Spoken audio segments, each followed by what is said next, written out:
How did you stay clean without relapsing, even when it got hard? Okay, how did I stay clean without relapsing? So I am 3.5 clean sober. My clean date is the 2nd of January 2022, and I, thankfully, by the grace of a universe, God, energy, whatever it, you name it, I've not relapsed. Not to say relapse is a bad thing or anything like that. People's journeys have people relapse, and that's just part of their journey. And also as well, like, I could relapse tomorrow. This is a daily program, and I really totally understand that, because I've seen people in the rooms that have got like 15 years and they've relapsed. So I don't take it lightly at all. But I think with this question, I would love to speak about like the times where I have nearly, and like what I've done to not. So I've been through a few things in my recovery that have really made me want to use and made me want to relapse. Because the thing is, with recovery, a lot of people just think once you come out of addiction and you've stopped using drugs, that's it, that's all, that's it, you've won, you've stopped using drugs. That's just not the case at all. Life is still happening, and life will always still happen. And what recovery has taught me, and what the 12-step program has taught me, is that life carries on, and you've got to just learn to live life on life's terms, and just learn the tools and learn what works for you and what doesn't work for you. To keep yourself clean just for that day. When I say just for that day, that is a tool in itself. It is just for today. It's just within these 24 hours. It's all I've got to do is to stay clean within the 24 hours.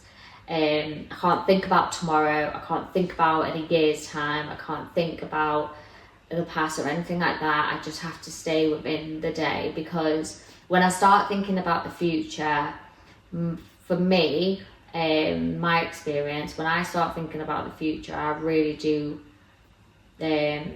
stress myself out, and it gets quite overwhelming in my brain, because I'm 34, and I think in my head, like, I should have got this house already. I should have be at a certain level in my career. I should.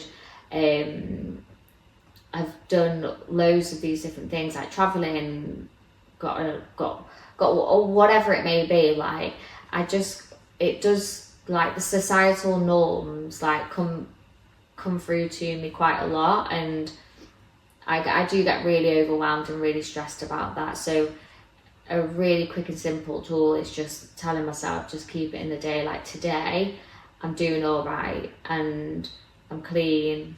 I've not hurt anybody, not hurt myself. Just trying my best, and that's all I can do, and that's all I can control. Everything else is out of my control. So as I was saying before, life happens, and life has happened since I was in recovery. When I first told my dad about my addiction, he really did struggle with it.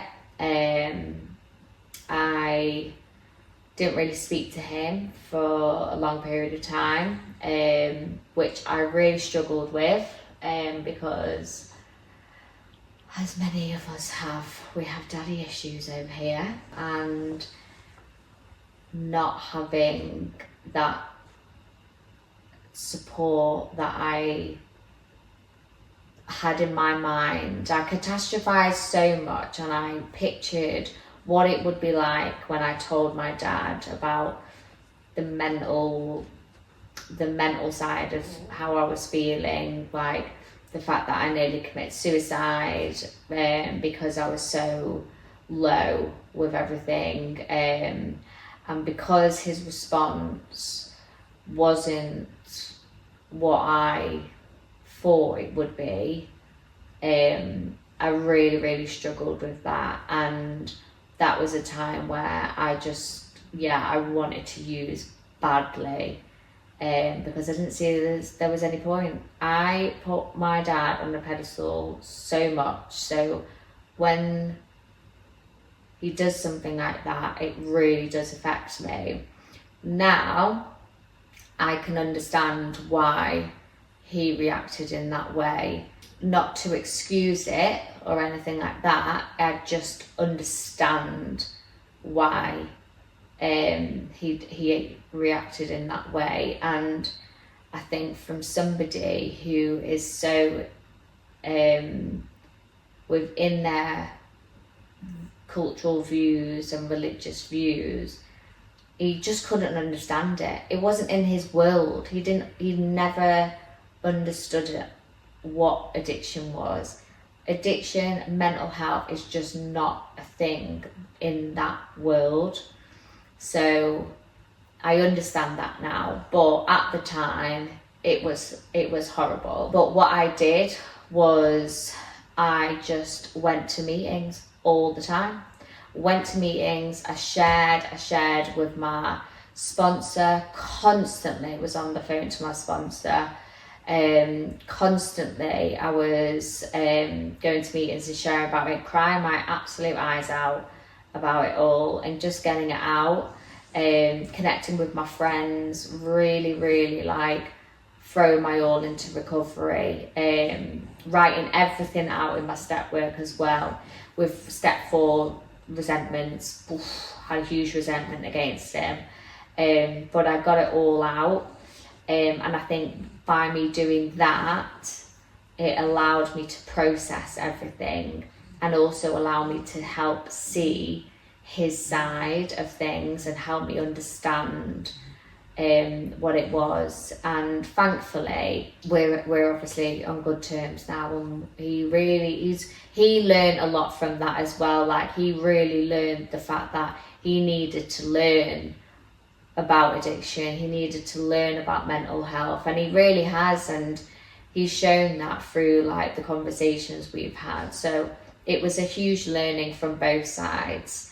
So even though it was tough, we've gained so much from it, and I wouldn't have got that if I went back using. Like, that would never have happened, and he wouldn't have.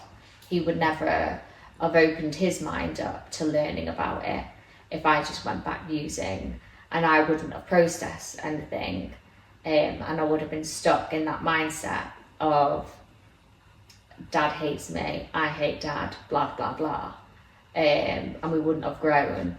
So yeah, that was one thing. Another thing is I broke up with somebody in recovery, and that was in the rooms as well, and yeah, it was just, it was awful. But again, leaning on my friends, being open, sharing honestly, sharing with my sponsor, writing it down in my step work, speaking to my friends, going to meetings. The same tools is going to meetings, sharing about it, getting it out on paper, and just speaking openly and honestly.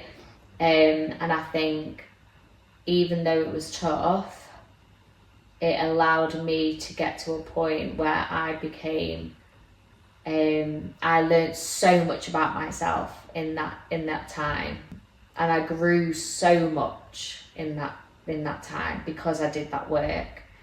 If I used, I wouldn't have grown. I would have stayed in that situation, and it would have just been, it just would have been detrimental to everything.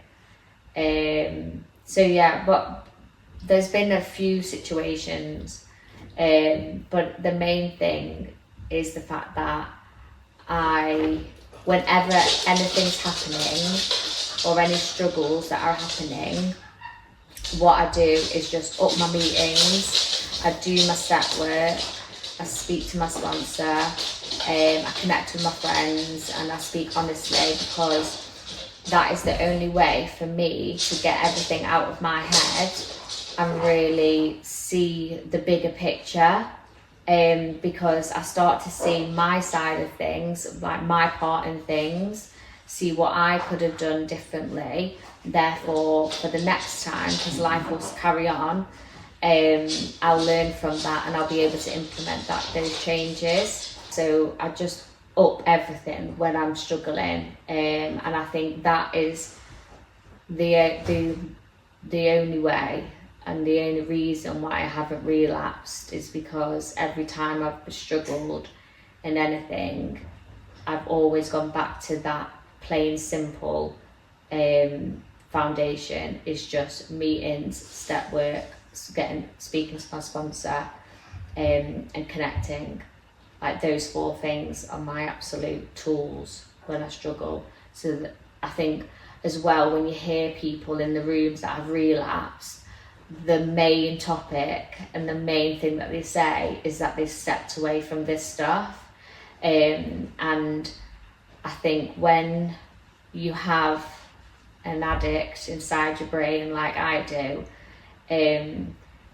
when you're struggling, that is the time where your addict and part of you is absolutely thriving. And you have to do everything you can to ignore those thoughts, and by ignoring them is by doing, like I said in the last episode, is your behaviours. So you ignore your thoughts and you do your behaviours. So yeah, I think that's why I haven't relapsed yet, just for today.